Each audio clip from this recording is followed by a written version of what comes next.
Welcome to the Veritas Forum, engaging university students and faculty in discussions about life's hardest questions and the relevance of Jesus Christ to all of life.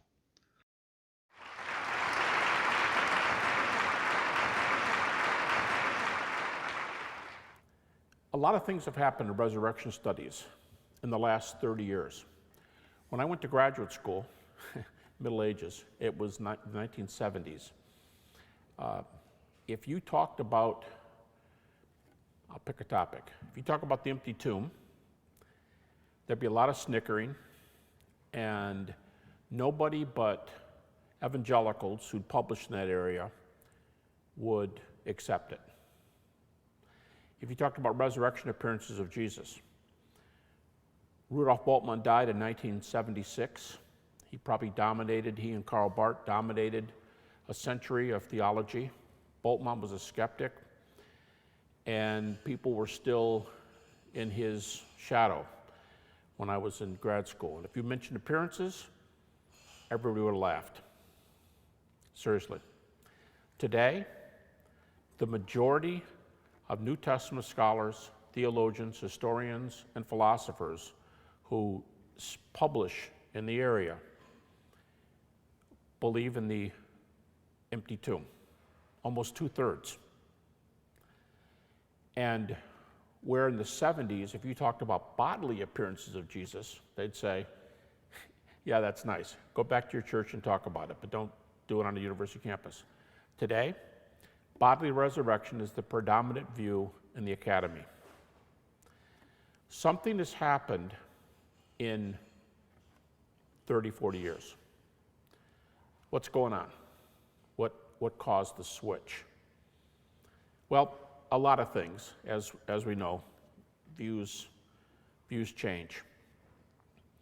But I was telling Keith coming in today that some of the latest folks who publish under the self-defined title of agnostic, skeptic, and they're friends with the skeptical community. They're often cited by skeptics. These are, quote unquote, their fellows. Here's one, a prominent New Testament scholar who calls himself a skeptic. And he says, yeah, I don't know what I do with this stuff. He said, but one thing I'm sure of, the risen Jesus appeared to his followers after his death. Is that where skepticism is? How many skeptics have moved over from here? I mean, on a grading scale from like A to F, we'll have the believers be the A's and the skeptics be the D's and F's. What's happened to move the D's to C's and C pluses and B minuses? What's going on? Raymond Brown, shortly before his death, probably the most prominent New Testament scholar in America, said that the majority of contemporary theologians in all the state universities and everywhere else, the majority of theologians are conservative today. Again, what's going on? What I'm going to do is share some data with you. Let me introduce my methodology here at the outset. When I was at Michigan State, I did my dissertation on the resurrection. Now, I was 24 when I started doing this, and I was really wet behind the ears, as they say. And I just kind of walked in where angels fear to tread. And I had my committee here, and there was a Jewish agnostic member of the history department on my committee. There was a philosopher on my committee. The chair of this particular program was on my committee, and a Greek Orthodox priest with 2 doctor's degrees, and an agnostic that the dean assigns to your committee from a totally different area, in his words, to make sure 4 friends aren't giving another friend a PhD. So I had a mixed committee of people who were open to the resurrection and those who weren't. And when the committee was over, they approved the topic. And then as I was walking away, the chair from the religion department said to me, we don't care if you do this topic. I mean, we're a classically liberal campus, so you can do anything you can evidence. But don't try telling us the resurrection happened because the Bible says so. Don't try that. Like, I hope you couldn't see me, but I sort of felt like that. And then I said to him, as I said, wet behind the ears, I said to him, how long does this thing have to be again? And he said, at least 200 pages. He said, maybe we'll take 180, but we can't bend on that. Well, it turned out to be 350 pages long. And I developed a method to get around his objection. Don't tell us it happened because the Bible said so. And I've since come to call this the minimal facts method. By the way, my website is GaryHabermas.com. You can find lectures on this and on the method and all over. Nothing's for sale there. Anything you can use, you're welcome to it. And what I did was try to work in an area that says this little New Testament. If this book is inspired word of God, like a lot of Christians claim, well, then Jesus is raised from the dead. If the book is not inspired, but it's reliable, Jesus has been raised from the dead. But what if the skeptics are right and it's neither? It's neither inspired nor reliable, and it's a book of ancient literature on the level with Homer or Plato. I love Tom Wright, who makes the comment, if you had lived a couple hundred years before Christ, Homer would have been your Old Testament and Plato would have been your New Testament. All right, so let's say this is another book from that genre of Homer and Plato, and it's not inspired. It's not even reliable. All right, my argument is Jesus is still raised from the dead. We have enough data in an unreliable book, if it is, to argue that Jesus is raised from the dead.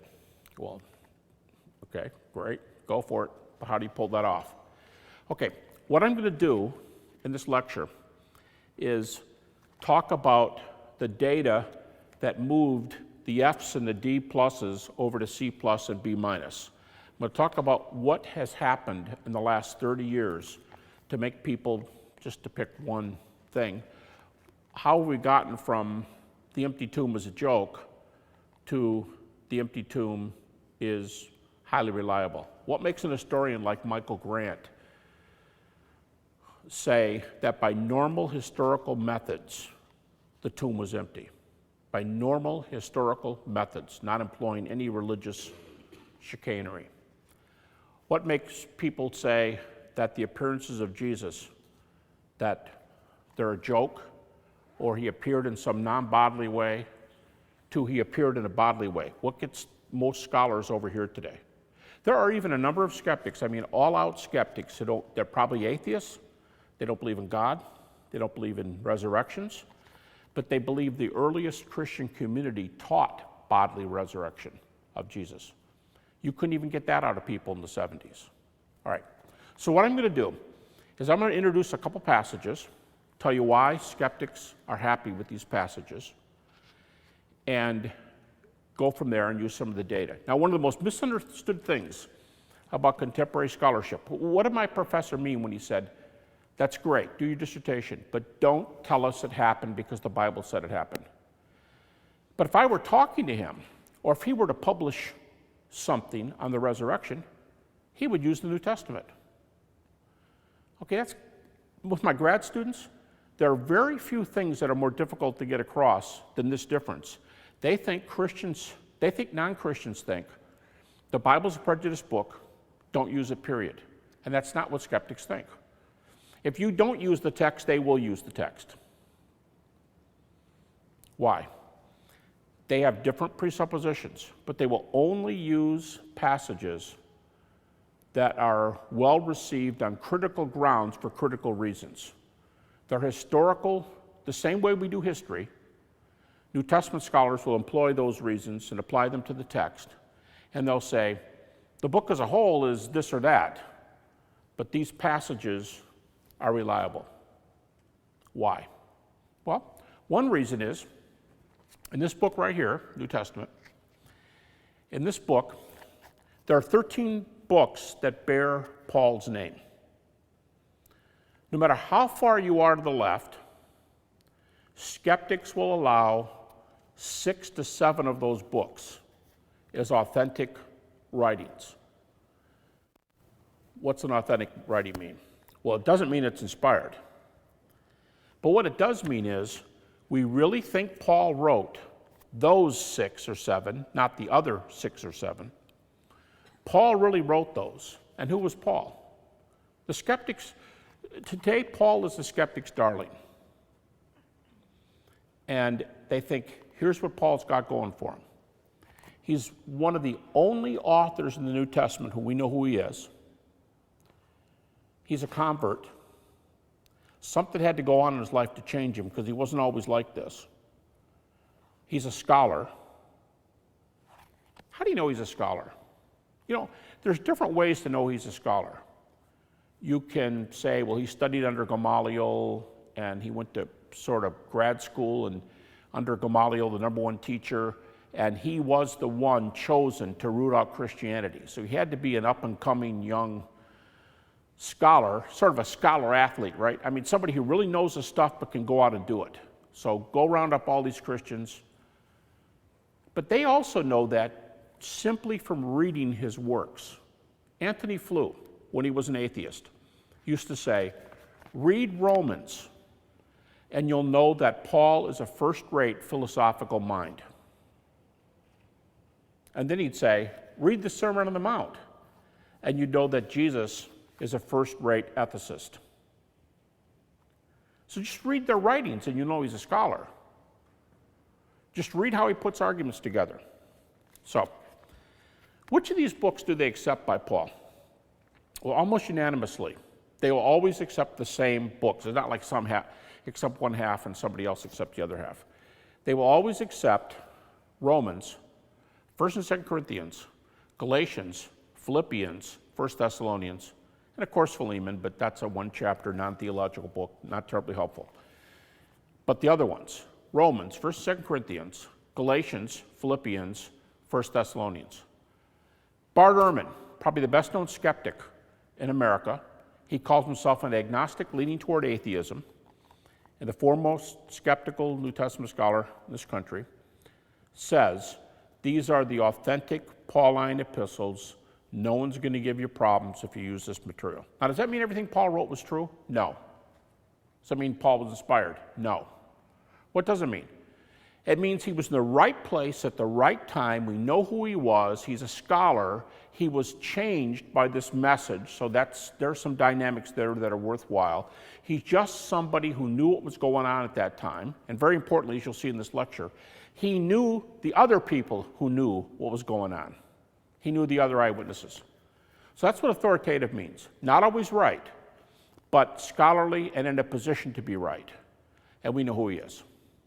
So I'm going to use just 2 texts today in this sense, in this watered down definition of authoritative, watered down in the sense that it's not inspired.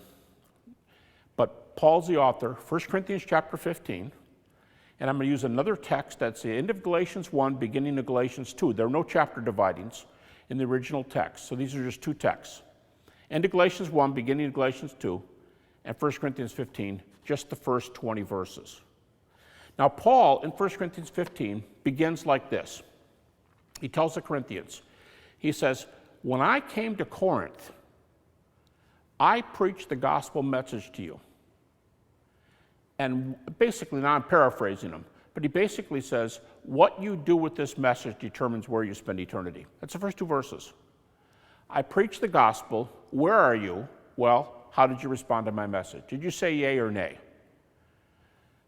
And then in the 3rd verse, he said, this is the message that I preached when I came to Corinth. He said, I gave you what I was given.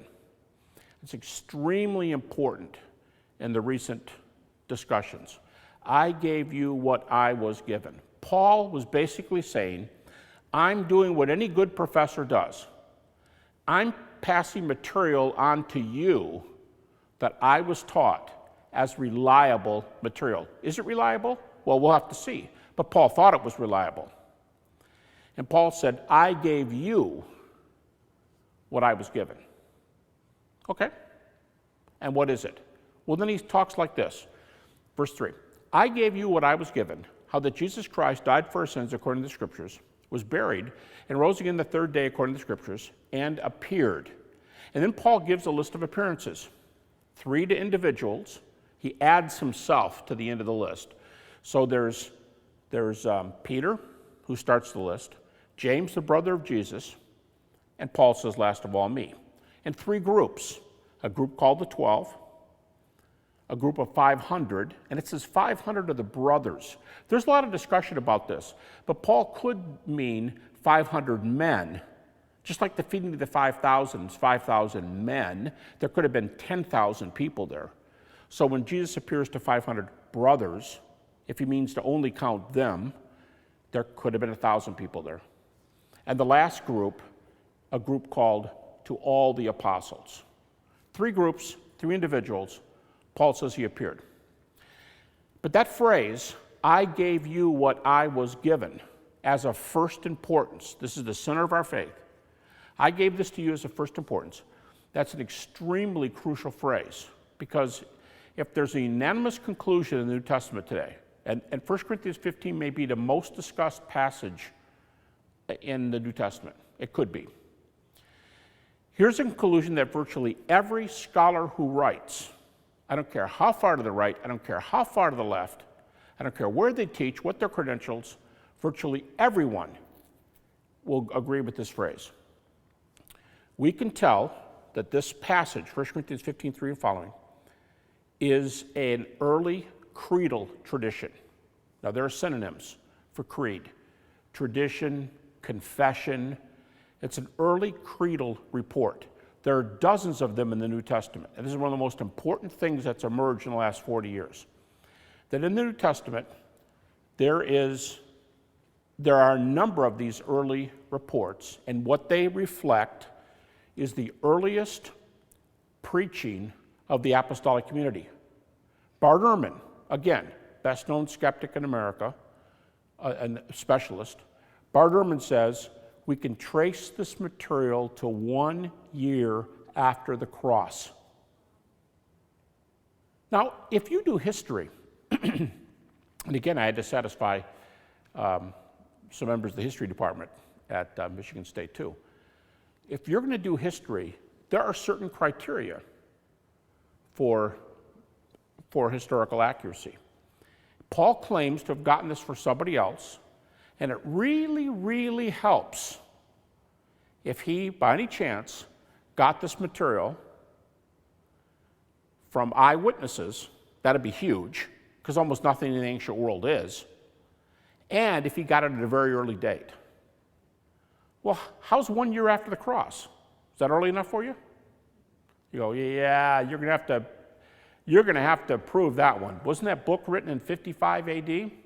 Yeah, 1 Corinthians written about 55.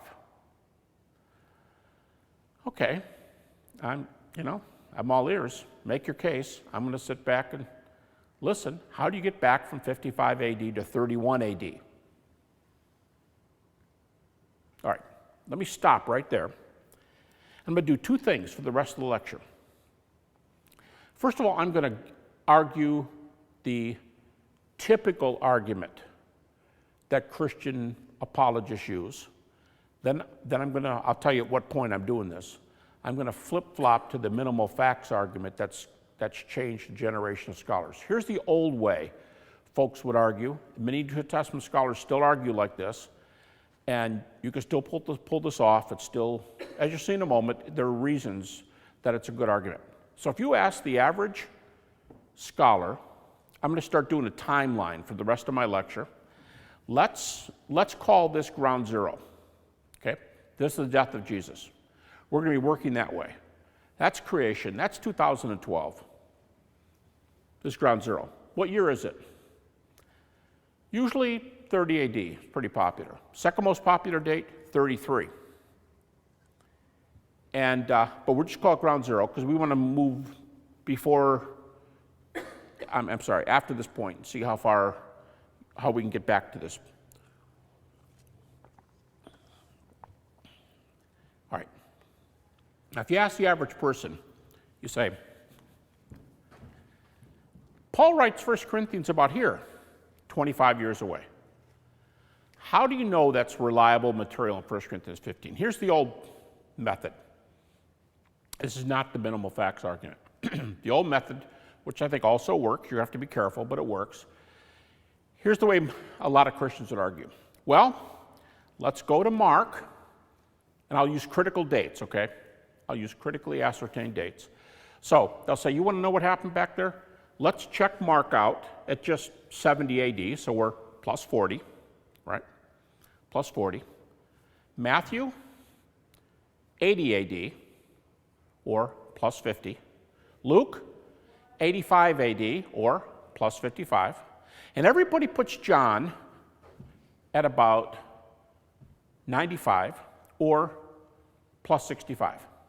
And the argument is, you know, in spite of what you might hear, these are reliably early texts in terms of distance. They have major sources from plus 40, plus 50, plus 55, and plus 60 to 65 at 90 to 95 AD. And this is great in the ancient world. Go, really? I don't do ancient history, I don't know, but is that really good? Because you hear a lot of skeptics say, oh, that's way too late afterwards. Okay, let's do some comparisons. I was in a debate recently, and it was an odd debate. Two of us had the primary debate. The debate went on for 2 days. And then we each were allowed to bring 2 guys in to, in effect, have our back. Two additional people. So the next day of the debate, 6 people were dialoguing. And one of the backup guys for the atheist fellow was a physicist.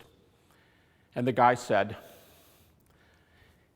Christians are going to want to tell you, this guy's an atheist, he says, Christians are going to want to tell you that 40 to 60 years later is plenty close. I want to tell you it's not. That's really, really late. So I got up there, and there were 2 platforms, because each of us dialogued with the other one. And so I said to this guy, I said, do we know a lot about Alexander the Great? He said, yeah, we know a lot about Alexander the Great. Really? Yeah, I mean, he's about 33 when he dies. He's the youngest, maybe the most brilliant military general anybody's ever seen up to that point. His armies conquer, they move east. They take everything from Macedonia over past India. Yeah, his group, the Phalanx, it was the most devastating army ever. Wipes out a lot of the armies of the Middle East that came up against it. Yeah, we know a fair amount about him. I said, when do those reports date relative to Alexander's life? He said, I don't know, I'm a physicist. It's okay. Here's Alexander's death, about 330 BC. By the way, he was a private tutor. He was privately tutored by Aristotle. So, about 330 BC. And there's a number of people who wrote things about his life that were contemporary with him. Whoa, now that's good. But we don't have any of them. They may show up someday, but we don't have any of them. Our earliest source for Alexander on this timeline, our earliest source for Alexander. Now, I told Art I wouldn't go off the platform here.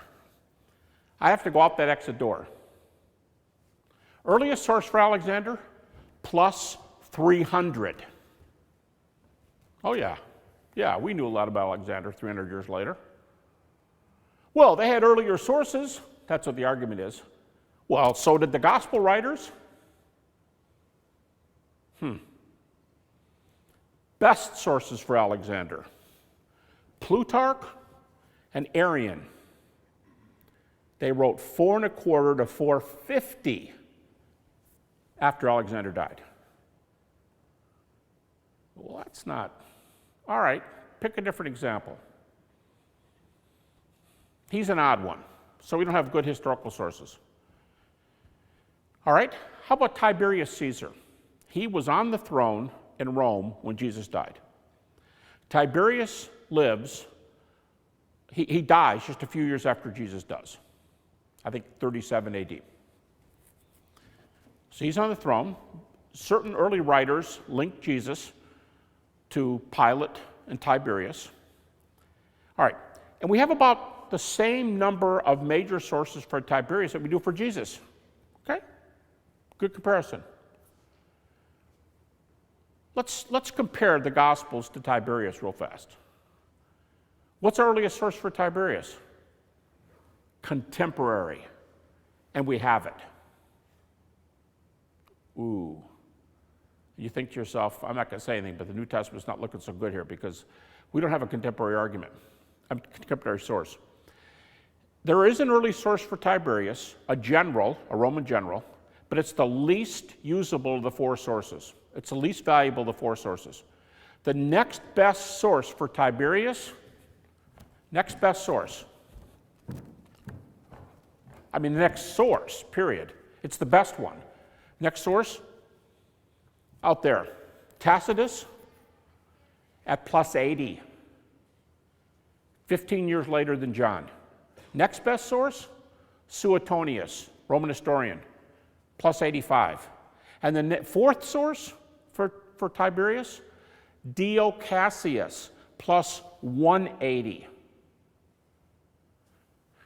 Yeah, but skeptics say, yeah, but you can't compare Gospels, prejudiced religious writings, to Greco-Roman histories. Really?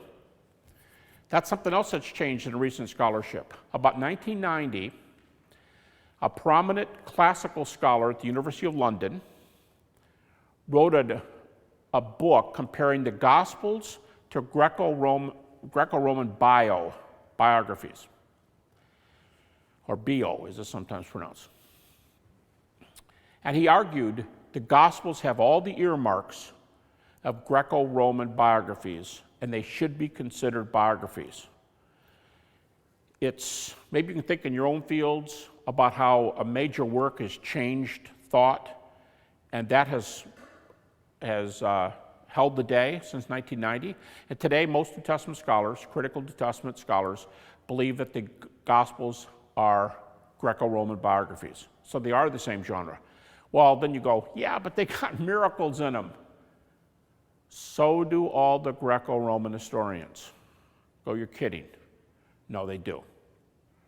Virtually every Greco-Roman writer. Now, Thucydides is an exception. He says he doesn't believe in that stuff and he doesn't do it. But Herodotus, the so-called father of history. Tacitus, although he has fewer than Suetonius. Suetonius has a lot. Pretty normal. You go, well, then they're all whatever. Okay, really? They're all junk because they report miracles, right? We were talking back there before this started, and let me refer to you a 2-volume work that's just come out a year ago. It's called Miracles. It's by Craig Keener, PhD from Duke, New Testament, minor in classics. So he's a Greco-Roman scholar.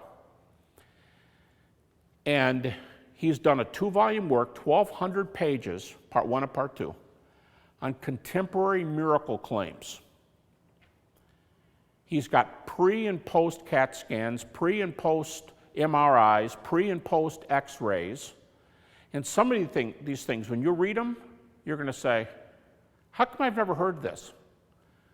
I don't know, but you can't put these things down. These 2 books are just incredible.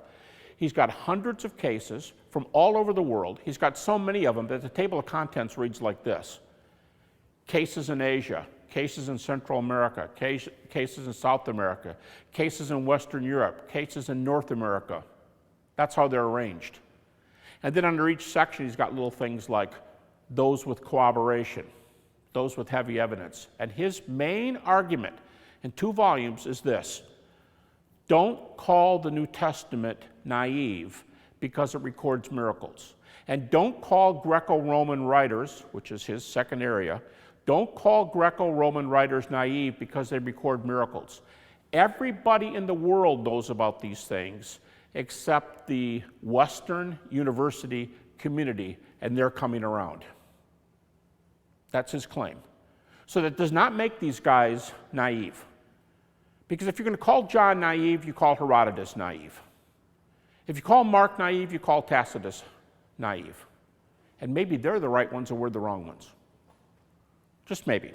Okay, I'm going to drop this second argument that says the New Testament is in the right place, right time, fulfills the criteria for historiography.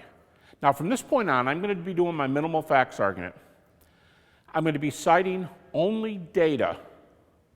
Probably 95% of what I say from now on will be accepted across the critical spectrum, from conservative scholars to atheist scholars who study these disciplines. They're all going to agree with almost everything I'm saying here. What makes Bart Ehrman say that we can get Paul's report from just plus 25? What makes Bart Ehrman say that we've got plenty of material from 1 to 2 years after the cross? How in the world can a guy who is, quote, an agnostic leaning toward atheism, how can he say we can get this material back to plus 1 or plus 2? All right. So Paul is writing here, 1 Corinthians 15.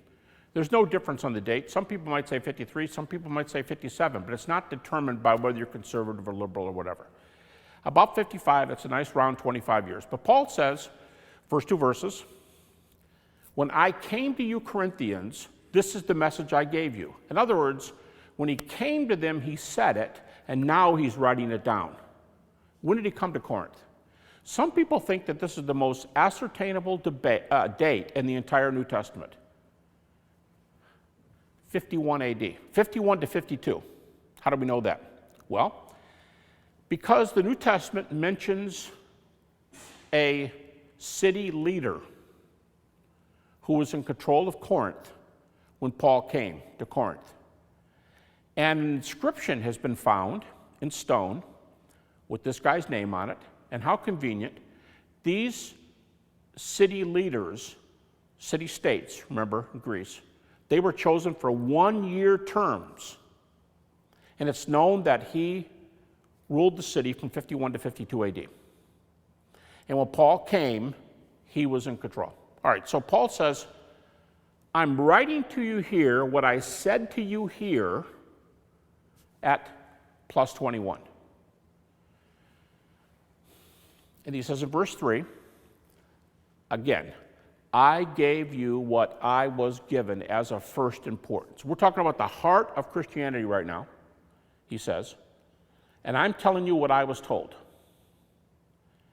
Okay, interesting. Here's the question. When and from whom did he receive this material? Do we have a clue? When and from whom did he receive this material? All right, we can talk about the arguments if you want to. I'm not sure how long I'm here afterwards till I get carted off to do something else. But if you want to talk about reasons, we can talk about them. But let me give you the scholarly, the critical conclusion. Bart Ehrman's going to agree to this. People who don't even think Jesus lived, which are like not on the... Bart Ehrman just wrote a whole book against them, saying, you guys don't have credentials, you're out of your field, stay in your own field. That's a skeptic writing to the skeptics. It's kind of a fun read.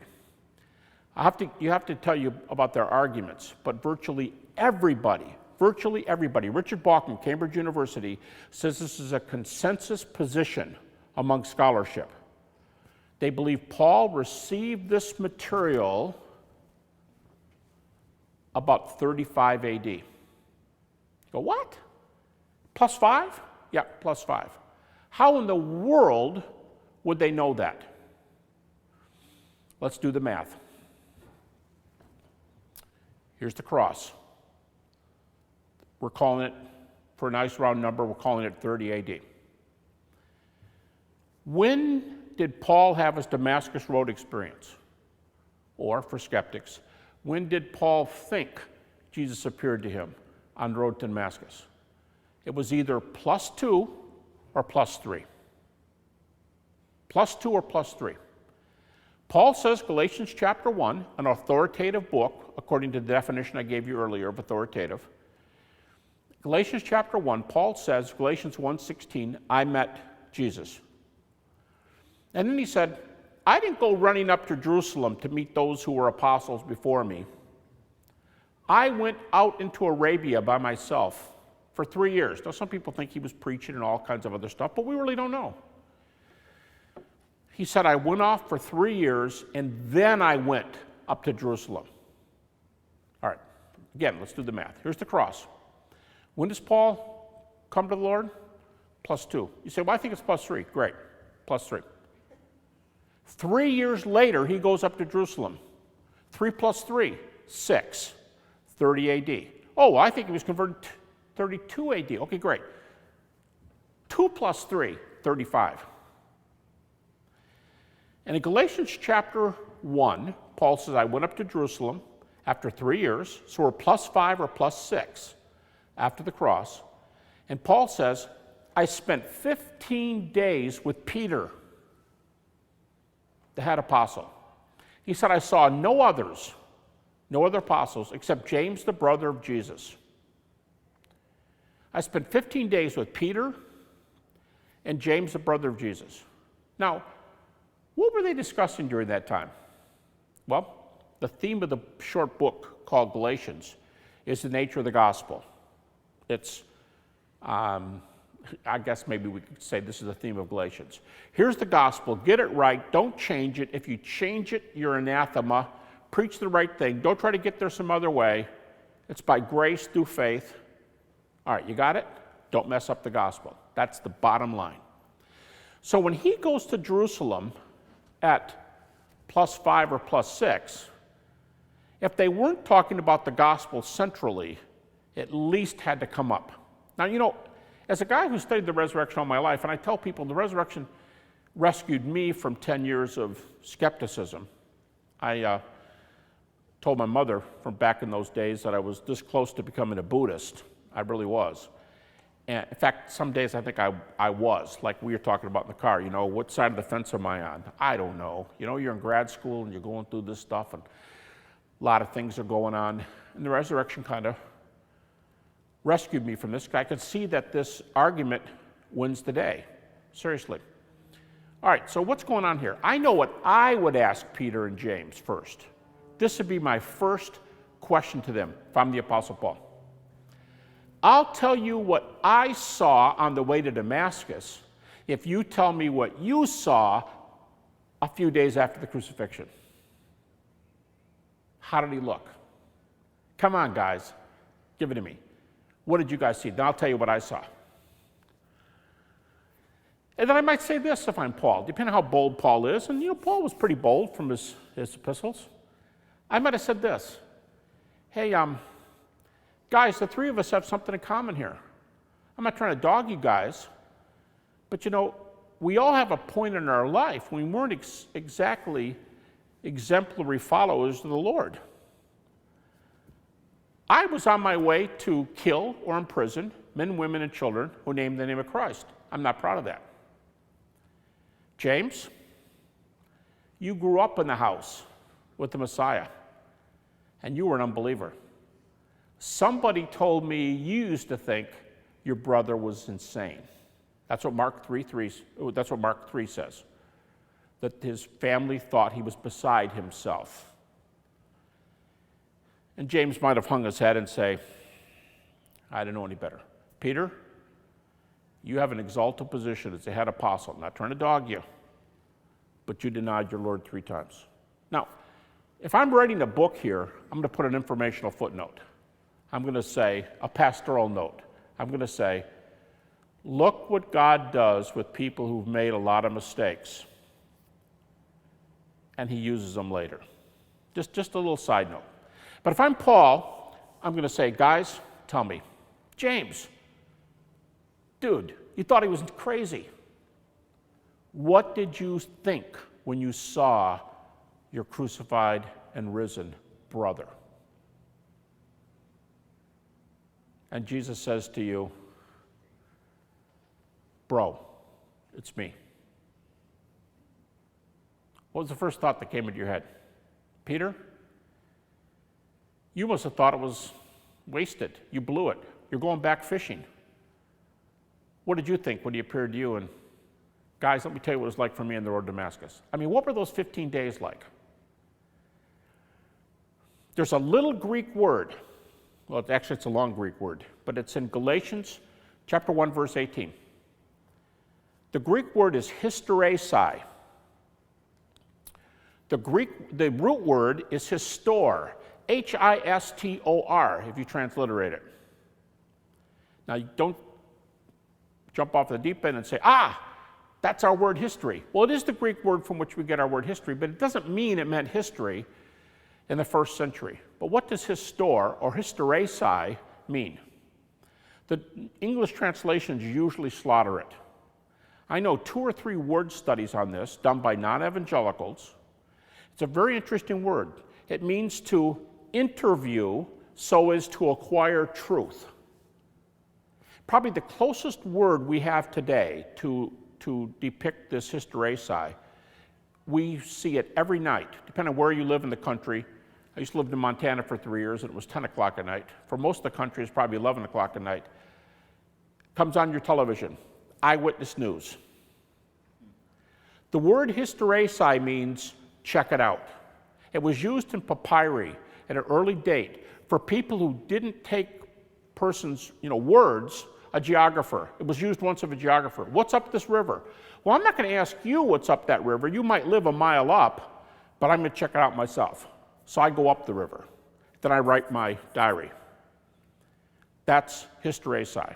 That's eyewitness news. And here's Geraldo Rivera out, and Geraldo's always standing in the middle of the hurricane, so you can see that he's really suffering to bring you the news. That's hysteresi. And Paul says, I went back here at +5 or 6 because I wanted to investigate. Then, as we go from the end of Galatians 1 to Galatians 2, no chapter break, he says, 14 years later, I went back. All right. 14 years later, I went back. Critics, Bart Ehrman, Helmut Kirster at Harvard, they put this event at about 48 AD. We're still only +18. He went back, and Galatians 2:2 is one of the most incredible verses in the New Testament. I love the way the King James translates it here, but most translations say just about the same thing. Paul says in Galatians 2:2, I went back up after 14 years to see the other apostles and to set before them the gospel I was preaching, to see if I was running or had run in vain. What? Yeah, I went back up to Jerusalem to make sure we were all on the same page, to make sure we were all presenting the same gospel. Neat. So we do want to make sure that you guys were preaching the same thing.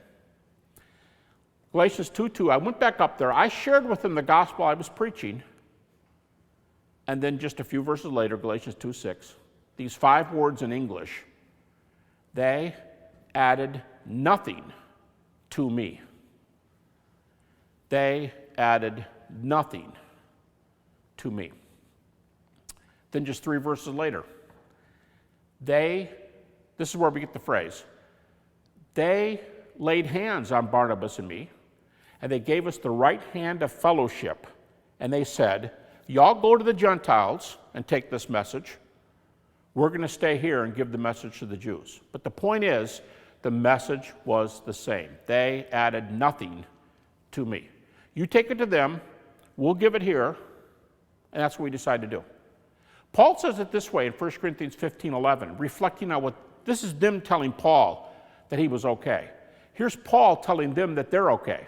1 Corinthians 15:11, he just gives a list of the appearances, and then he says this, whether it is I or they, who are they? They are the other apostles, he says so in the context. Whether it is I or they, this is what we preach and this is what you believe. Paul's saying, hey, you don't like me? Great, go talk to Peter. Don't like Peter? Go talk to James. Because you're going to get the same message no matter who you talk to. Whether it's I or they, so we teach, and so you believe. Next few verses, that's why Paul says 3 times, if we're wrong about this, we're liars. If we're wrong about this, we're preaching in vain. The we're is he and the other apostles. Why? Because they were preaching the same message. It's uniform. All right, one more thing and I'm done. So far, I've been focusing on this point right here at 5 to 6 years after the cross. But I'm going to assert that we can get back all the way to the cross. We can close this gap. Why does Bart Ehrman, what I started with, why does Bart Ehrman say we can get this message back to 1 to 2 years after the cross? Why does he concede that? Why do skeptics, why has the table certainly totally changed on this? Because of this creedal argument, and in the New Testament they can tell that this was early preaching. This is what the earliest apostles preached coming out of the gate. All right. This is when Paul heard the message, hysteresis, Galatians 1:18. This is when he did the firsthand research. Now, if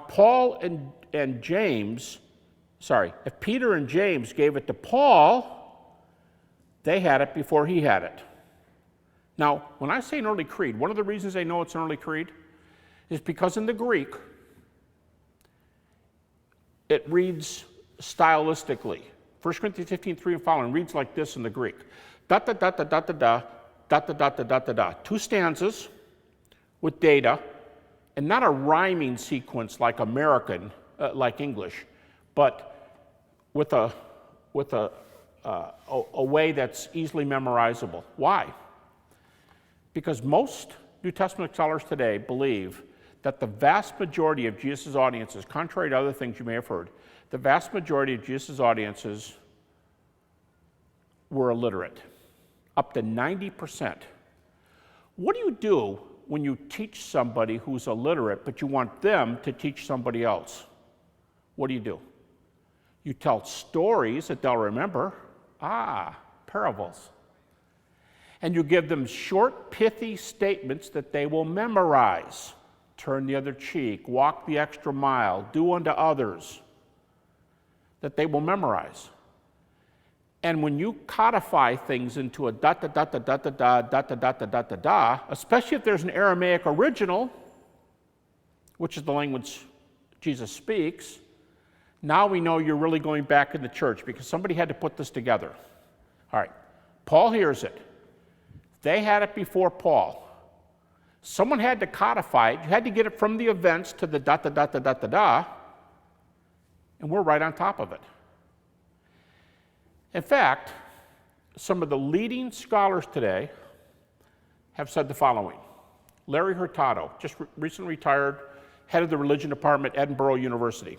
Hurtado says, coming out of the gates in 30 AD, Hurtado says 2 doctrines had to be present or there would be no Christianity. What are those 2 doctrines?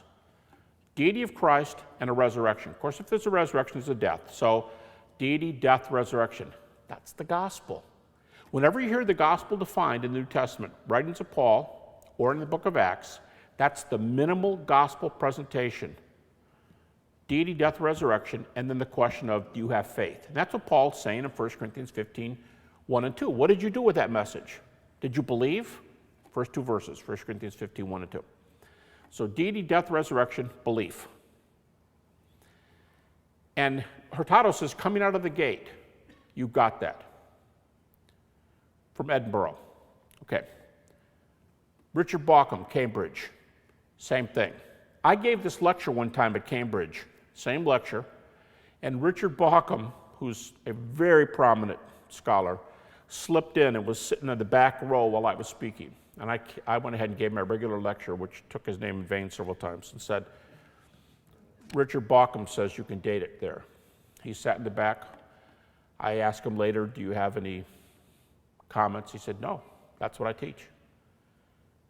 That is present from 30 to 31 AD. Okay, third guy, James D.G. Dunn, as influential as any historical Jesus scholar today. Dunn says the latest this form could have been memorized. The latest it would have been put from event into form is 6 months after the cross. That's James D.G. Dunn. Here's the cross. 6 months later, this is in form. And like I said, the very latest is Bart Ehrman. I started the lecture with it. Bart Ehrman saying we can get this back to, he has other arguments. Bart Ehrman does. Now, to bring this full circle, make a comment or two and I'll be done. What about my professor who said, yeah, go ahead and do the resurrection, but don't say it happened because the New Testament said it happened. And I said, critical scholars use the New Testament, but they use it critically. They don't assume it's inspired or even reliable. They use it critically. How would Bart Ehrman, for Bart, how would Bart, qua Bart, get that conclusion of 1 to 2 years later? Well, one of the things he does in this book, Did Jesus Exist? He asks, how many independent arguments do we have for the crucifixion of Jesus? Now, the Jesus Seminar, a very critical, very quote-unquote liberal group, says if you have two sources for something, that makes the proclamation a lot greater chance of being historical, because two heads are better than one. Two sources are great. Bart Ehrman asked the question, how many sources do we have for the crucifixion? He gives a list. He cites, to his skeptical mind, the way he does this, he gives 11 sources, 11 independent sources for the crucifixion of Jesus. 11. Now, on ancient historical grounds, why isn't 11 exemplary? When, as Paul Meyer says, professor of ancient history, Western Michigan University, Meyer says many things in the ancient world depend on one witness, and two make an event unimpeachable. Two.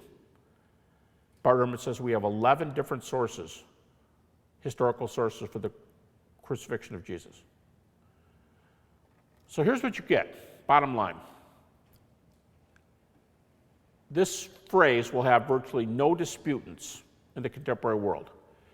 Jesus' earliest followers had experiences that they thought were appearances of the risen Jesus. Virtually nobody disputes that. Bart Ehrman says, no, I don't dispute that. It's determined historically. We know it's true. Why would I say I dispute it? It's just true. So here's what you do. You have that sentence. The earliest followers of Jesus had experiences that they believe were appearances of the risen Jesus. And what do you do if you're a skeptic? You come up with alternatives. Well, maybe they were lying. Well, maybe they saw hallucinations. But the same data,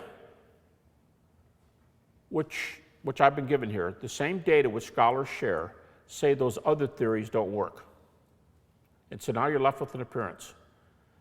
And therefore, a lot of skeptics, place we began, a lot of people today who are happy and are often quoted by the skeptical community will say, I'm a skeptic, as Dale Allison does. He was the one I was citing earlier. Dale Allison, who says, I'm a skeptic. He called himself a cryptic deist. And then he says, but I'm sure the risen Jesus appeared to his disciples after his death. I can give you others, but is that the definition? Ed Sanders, E.P. Sanders, Duke University, recently retired from Duke, historian. He gives a list of well-accepted historical events, and he calls himself a liberal. And then he says this in his list of accepted historical facts. He says, the following is an historical fact. The earliest disciples saw the risen Jesus. I don't know how exactly they saw him, but they saw him. That's his list, and that's part of his list. That's one of his facts in his irreducible minimum list. The earliest disciples saw the risen Jesus. How do we get that? Because we have the data that can track it back to the beginning. Okay.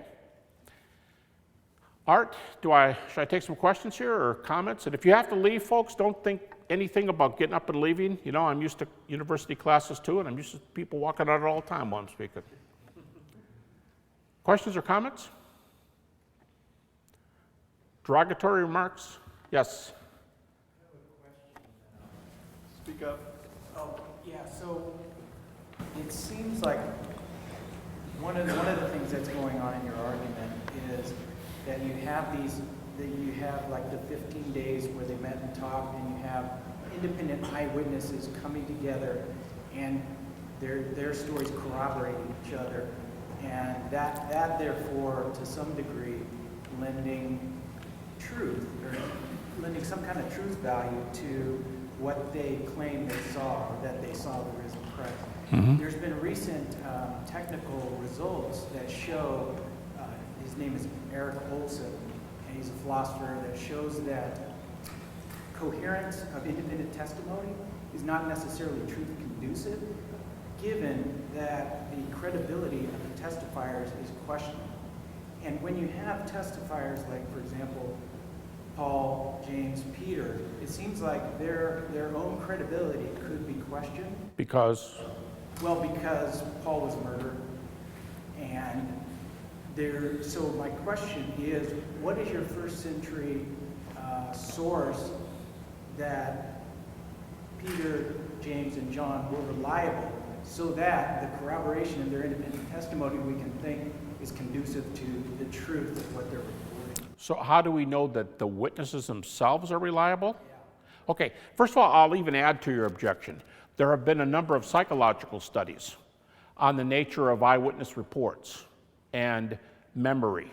In fact, Richard Bauckham, in his book called Jesus and the Eyewitnesses, the Cambridge guy I was referring to, he has a whole chapter on eyewitness credibility and eyewitnesses as a good, in the ancient world, as a good indication or not of events. And he goes through these psychological studies and asks the same sort of question. Okay, now I would say one answer to that is somebody like a Bart Ehrman. I think if he were up here, having just gone through this book, Did Jesus Exist? I think Bart would say, now look, I'm not a Christian, so I'm not trying to argue for Christianity, because that's how he starts his book out. I'm not a Christian, so I'm not trying to argue for this. But I think he'd say, that's why we use Paul, and that's why we use those half dozen books, because all we know is he's a good scholar in the right place at the right time, and he knows the other guys. Bart has a whole chapter on, well, it's a half a chapter. He does two things in this one chapter, and this is one of them. He does a chapter, again, half a chapter, on Paul's meeting right here in Galatians chapter 1. And he stops and he says, you know, it's rather incredible that Paul got 15 days with Peter. And then he says, I'd like 15 days with Peter. You know, that's good. That's good. And then he says, Bart Ehrman, the skeptic, says, how much closer to eyewitness testimony can we get than this? He says this is the best testimony we have. So I think Bart would say these guys were in the right place, right time. Paul himself a scholar, so he's the one that's going to check this out. Now we have a trial attorney over here who maybe can say this, but I would say this. I'd say eyewitnesses don't prove something's true. But in general, it's the basis of the scientific method, and in general, we think it's among the very best types of evidence. So I'd answer your question by saying it's not foolproof. But if somebody has a problem and says, well, that's great, but one guy's a murderer and the one guy's a whatever, then they should come up with an alternative thesis that explains this better, like you do in a court of law, or you do in a history class, or you do in a philosophy class in epistemology, let's say. And you have to go through this, and you'd have to make a case for something better happening, and I'm going to say the alternatives aren't going to work very well. And that's why you have to ask, why do the E.P. Saunders of Duke, Bart Ehrman at North Carolina, why have the skeptics move from, no, you can't use that evidence, that's really, really bad, to, wow, this stuff for the resurrection is looking incredibly good. Now, why would somebody who doesn't believe those things move over toward it? Something's convincing them that this data is not impregnable. No data are. Everything's probabilistic. It's fallible data. But we have to do the best we have of what we have. And if you can get back to early eyewitnesses, the 2 E's, I sometimes call them. By the way, empty tomb, if you want to talk about E's, there's a third one. I told you when I went to graduate school in the 70s, nobody believed the empty tomb unless you were an evangelical. In the literature today, there are 23, at least I've come up with 23 arguments for the empty tomb. 23 arguments for the tomb being empty. So now you have early eyewitnesses with an empty tomb. And the data have to be addressed all that. So I just say, best place, best time, most authoritative people we have. Paul was certainly a scholar. And so what's your better shot at the data? My question again is, now you're doing the best explanation argument? Yeah, Okay. like abduction. You just switched it back to me, but I want to switch it back to you. Sure. Again, what is your first century source that gives us some degree of confidence that the eyewitness testifiers were credible? I seem to have evidence that they were not, Like what? like that Paul wasn't. How does somebody being a murderer mean you can't witness to something? Well, we need to know the veracity of their testimony. Sure. But to use your example, how does Bill is a murderer, so Bill can't can't testify in a court of law?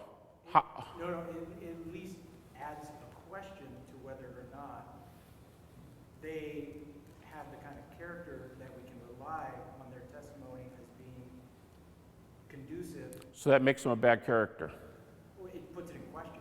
So I need at least something to show. But what's on the other side? As I said, there's got to be a reason why skeptics are taking his 6 books and thinking they meet the criteria. Scholar, studying under the right guys, thinks clearly, can put a philosophical argument together. And he's been converted by this, so you have to ask him, why has he changed from being a murderer to being a very ethical, law-abiding, religious teacher? What's happened to him? And Paul says, okay, it was the resurrection of Jesus. That's what turned me around. You'd have to answer that on its own grounds. Just by virtue of the people he knew, the time and place he wrote, his scholarly credentials, how he wrote, the nature of his arguments, that's probably why Paul's the critic's darling. That's probably why they use him. They think he stands those tests. The very thing you're asking. Okay, and so you think that makes his testimony reliable? Among other things, That he's a good scholar. including his conversion, because that tells you, I used to do this. That was horrible. I don't do that right now. I'm over on this side of the fence, and here's why I am. So he would even agree with you about who he used to be. He says that plenty of times in those 6 to 7 books. So I think he can answer those questions. Again, if it were that easy to deal with it, these guys scholarship today would not have moved over. If it's that easy to say these guys are not credible witnesses.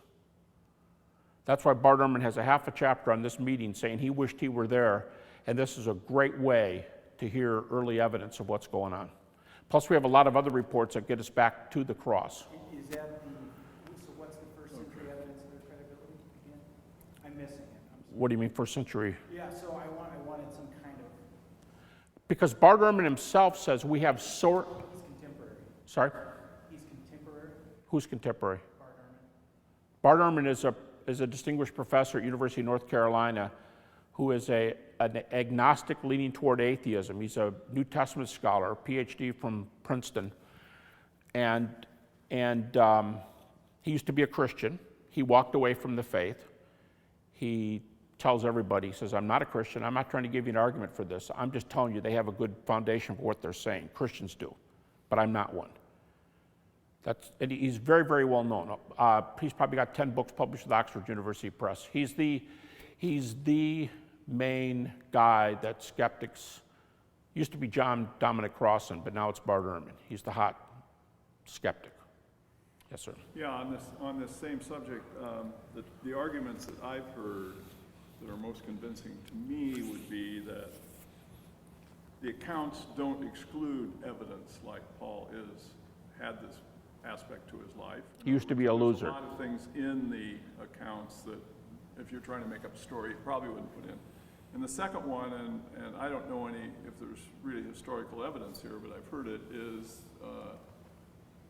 the martyrdom of the early believers, that they actually took this witnessing that they had and gave their life to, rather than refute it. So maybe you comment on those. Let me take the second one, martyrdom.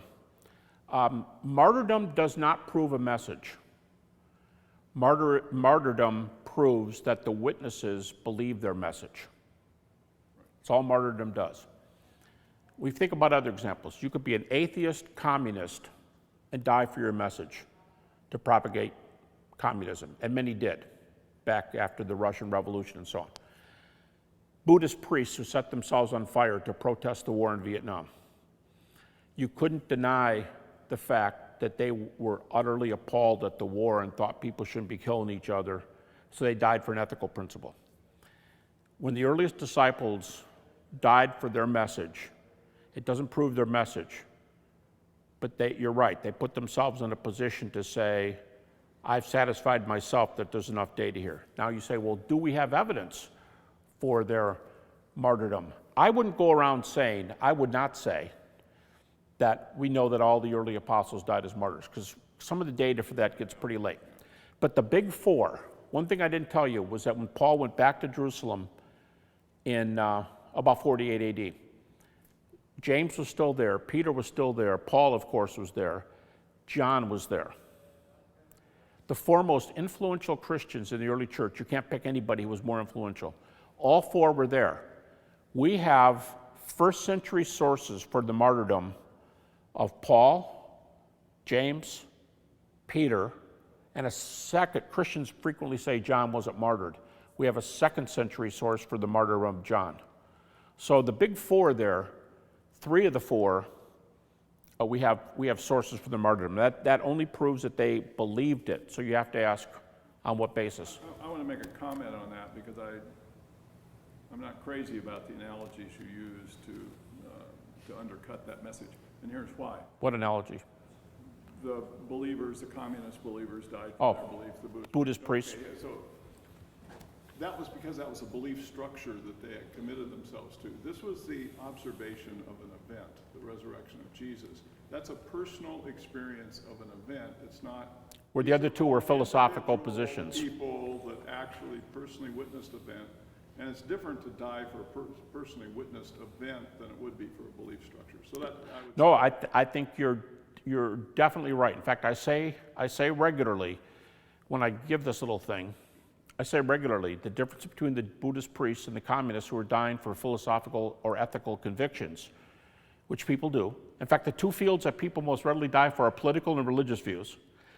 But one is in the philosophical realm, but the other one is an event. And as I go on to say, these four men, and a few and others, but these four men were just about the only ones in the world. When a Muslim missionary dies for their faith, when a Christian missionary dies for their faith, they're dying for what they thought was Peter's testimony. They're dying for what they thought was Paul's or Muhammad's testimony. They're dying for their testimony. Only these four guys were in a position to know whether their testimony was right or wrong. That's the point you're making? Yeah, I think that is, they died for their conviction about an historical event. Their conviction about it, yes. Back to this comment about Paul being a murderer, there's different kinds of murders, and you might say in a court of law he might not be held reliable if you were a murderer that shot somebody to rob a bank or something, but Paul's murdering had to do with the early Christians, and because it was on a matter of principle, it'd be no different than saying we can't trust a veteran who came back from the war who shot somebody, and so he's a murderer. And there's a big difference in a court of law between a witness and an expert witness. We're not saying these people were expert witnesses, we're saying they're witnesses. They're just telling you what they saw. And there's no reason to deny it unless they had something to gain by it, or if they were unreliable because they were... Or mentally ill, or... They would lie at anything, but Paul certainly was not that as a scholar. That's a great point. If it's true that Paul is acting on state's evidence, if he's acting on what the authorities told him to do, his murders would be on the level of somebody who threw the switch for the electric chair. Because that was a state-sanctioned, that's what the Christians were. He was sent by authorities to mop up this, he was not unethical himself. Craig, do you have any comment about this? No, I think the answer to your question is there are no other sources outside of the New Testament Gospels for Paul's character. But of course you had to assume the truth of those Gospels to even get to Paul being a murderer. There's no other external source. These are the best sources. They are the earliest. Did they have means, motive, and opportunity? So you're accepting the sources even to get that, because it's in the same sources. When people say to me, how come Christians were so prejudiced to only accept four Gospels when there were different numbers are given? when there were 23 Gospels. What they're not telling you is, in order to say there were 23 Gospels, you're going up to the 4th century AD. And my comeback to that frequently is, it's not the Christians' fault if they accepted every gospel that was available in 100 AD, but there were only 4. In other words, they accepted everything. They tried to be inclusive. They knew there were differences between John and Mark, but they accepted them because they were the early sources. They accepted what we had. So at the time, there's no other comeback. There's no other data. We don't know. I often ask people it often happens in a context just like this, where somebody will say, well, why couldn't this have been true? Or why couldn't that have been true? I'd say, I'll tell you what, I'll let you have a much lesser standard than Bart Ehrman used for the cross. Bart gives 11 sources for the crucifixion of Jesus. Give me 2. Give me 2 first-century sources that says Paul was unreliable. There aren't any. And the comeback is, well, I'm just saying. Okay, well, the just saying opposes the sources we have. If all the data we have are on this side and the I'm just saying is on the other side, what's that to put up against the 2 sources? We have sources versus no sources. We don't have contrary first-century sources that say other things. Jesus was a loser. He didn't die. He wasn't raised. I'm telling you, I verified that myself. And this is written in 80 AD. There's no contrary evidence. Wasn't the canon, didn't it came in 4th century? But that's Well, what we consider the canon now. Anyway, but that's because I think the early sources, the eyewitness sources, and the people that were living, the church fathers that were living at that time that continuously went and passed on the information, were continually judging in terms of the eyewitness sources and the earlier. You say 4th century, but there was no council that chose the books. That's often said. They didn't choose books. They recognized what people were saying up until that time. I'll give you an example. We have a very early canon called the Muratorian fragment. Dates about 165 or 170 AD. Now, unfortunately, the document's broken off, so the last few books on the list are not there. The end of it's been cut off. But the list that they give is the same as our New Testament, back until about 2 Peter. Only the very end is missing. There's another work from the same time called Tatian's Fourfold Gospel, and it's a comparison of Matthew, Mark, Luke, and John from the 2nd century. We have early writers, Clement, Ignatius, Polycarp, Papias from fragments, who list the 4 authoritative Gospels from the very beginning at the end of the 1st century. So we have the earliest sources saying these are the authoritative books that we have up until this time. So, yes? Speak up so we can all hear. Speak up, he said. If Bart Ehrman puts forth the credibility for these 11 sources for the New For the crucifixion? Testament, Right. then why is he still leaning towards atheism? Great question. Okay, question is, if he has 11 sources, well, because he thinks the 11 sources are great. That's why he believes Jesus is crucified. He says Jesus died by crucifixion. It's a historical fact. I don't have to back away from that. That's what ancient history says. And he says also the earliest followers of Jesus believe they saw appearances of the risen Jesus. I don't have to back off from that. That's what early history says. He says I don't back off from those at all. But if he's not going to be a Christian, he's going to have to explain the data variously. He's going to have to explain it otherwise. And so some of the evangelicals who have debated Bart, Mike Licona, Bill Craig, Craig Evans, Dan Wallace, and others, they go over how can you explain that data better. That's what some of these debates are about. Now, the ones with Dan Wallace are about the status of the New Testament manuscripts, the thing we just got to talking about. But I would suppose that Bart Ehrman thinks he can get out of it some way. But as far as the outline of the argument, he admits the setup. He admits we can get back to 1 year after the cross for both crucifixion statements and resurrection statements. And resurrection. We can get it back to 1 to 2. He says 1 to 2 years after the cross. Yes, sir. Oh, just on this point, it seems to me that the skeptics or atheists can still say, they agree with all the scholarship and say, okay, Jesus is a guy who lived in that time, he died, he was raised from the dead, people saw it. What's that got to do with me? I don't know if he was the Son of God. Right. Yeah, I liken it to, if I remember going on a blind date. It's before I got married. When someone sets you up with a blind date, a friend might say to you, whichever way it goes, guy, gal, you say, hey, all your buddies are married, you're the last one, you're an old guy, I'm trying to set you up with somebody who's going to change your life. This person is the one you're looking for. And the person comes back, guy or gal, comes back and says, you're right. This was extremely, this person is neat. We're going to keep up our friendship and so on.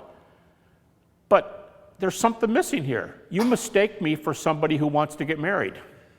I don't. And the reason I'm here in town is because of this local church here in Santa Barbara. We're doing a seminar not on the resurrection, we're doing it on religious doubt.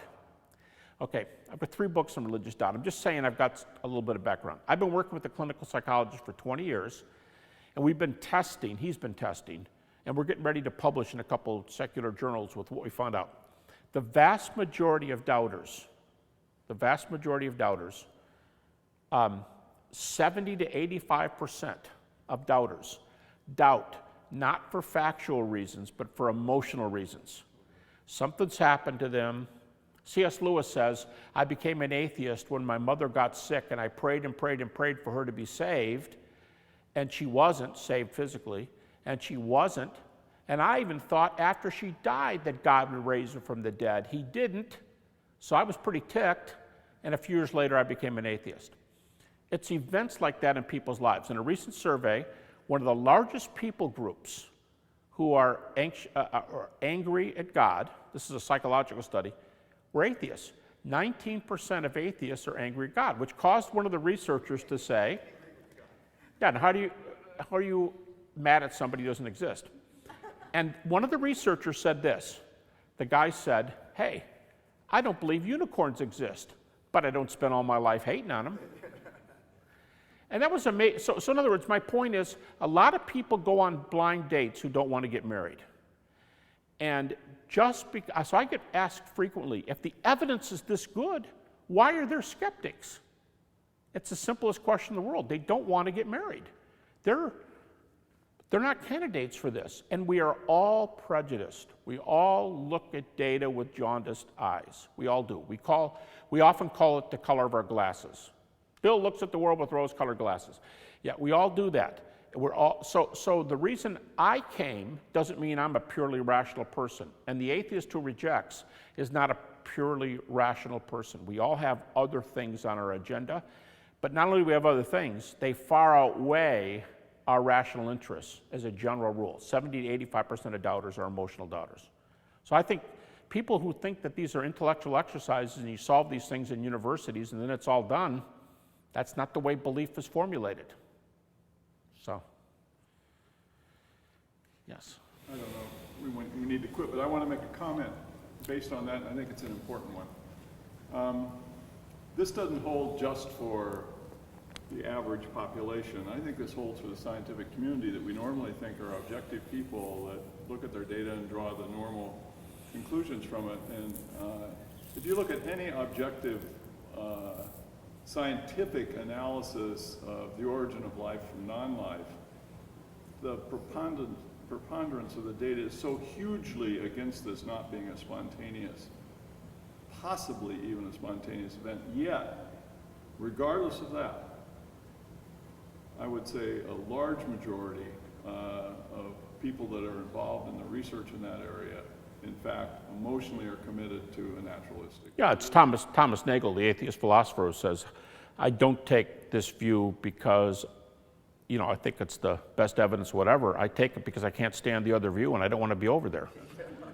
And by the way, he's not the only one who makes comments like that. Richard Lewontin, same sort of comment. We all do that. We're all prejudiced. We all have an angle. And it's our job to see if the view can be explained away by our angle. Atheists should do that. Christians should do that. Can the data be explained away by the angle we have? Is that prejudice enough of a reason? Because we all have prejudice. Good point. Okay. Well, I'll stick around till he tells me I got to go. Thanks, folks. Thanks. For more information about the Veritas Forum, including additional recordings and a calendar of upcoming events, please visit our website at veritas.org.